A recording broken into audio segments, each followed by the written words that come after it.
Again, Elena. Now, it's the economy that looks like it's capturing the imagination of most journalists here in France today.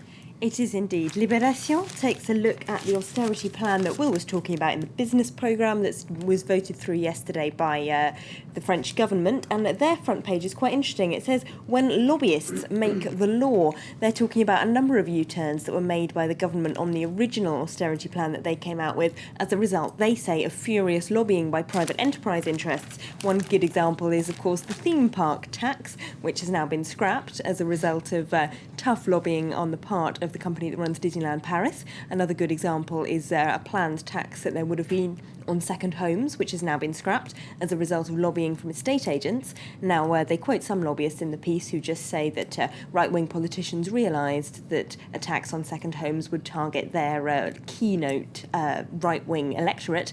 What the politicians quoted, of course, deny that lobbying had any influence at all on their decision-making. But the paper has a very strongly worded editorial in which they say that it's a worrying trend of government falling into the hands of private enterprises all around the world, that it's highly undemocratic and that it needs to be put a stop to. All right, now there's a big political story, isn't there? A corruption case that the regional president in Marseille is facing. Yes, he's on the front page of all the French papers today. Jean-Noël Guérini is his name. Here he is on the front page of Le Figaro. Now, he's been summoned in front of a judge today for questioning on a case which could result in him being charged with influence trafficking and criminal conspiracy. The charges relate to some dodgy property deals made by his brother, who's a property developer called Alexandre, who has himself been charged with money laundering, spending public funds, corruption, and a whole list of other offences relating to these property deals. Now, Guérini, the politician brother, is accused of having interceded with local authorities in favour of his brother and of having sold off public land cheaply for his brother to develop, and of having formed a criminal conspiracy with his brother that was beneficial both to his own political interests and to his brother's economic ones. Now, this might seem like a very local affair concerning only politics in Marseille, but the Le Figaro is not slow rather to mention that it's become very embarrassing to the National Socialist Party. The then party secretary and now presidential candidate Martine Aubry was very strong in expressing her support for Guérini when he was first implicated in this criminal case.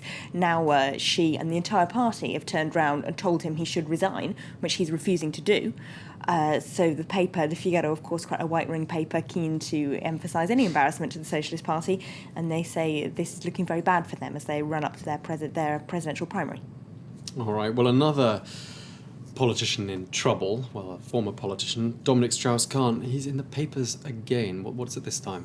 Yes, the French papers just cannot get enough of Strauss-Kahn. Today, Le Figaro has got hold of the text of the civil lawsuit which has been filed by Nafissatou Diallo in New York against Strauss-Kahn. Now, the actual text that they have is very explicit and graphic, so I can't quote too much here, but it accuses him of a violent and sadistic attack, especially when he forced her to perform oral sex on him.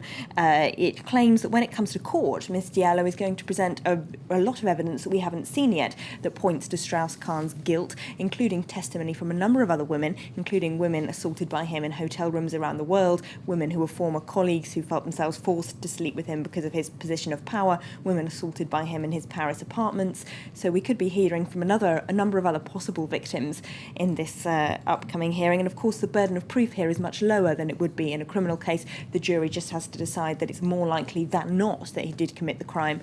So the paper says she could be in line for some quite heavy damages from Strauss-Kahn. All right, so we've by no means heard the end of that. So, of course, Dominique Strauss-Kahn was back at the weekend, back here in France, and the papers were leading then with the end of the nightmare.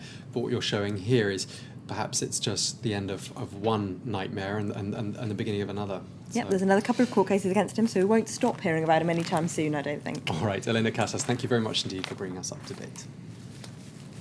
Well, still to come, September the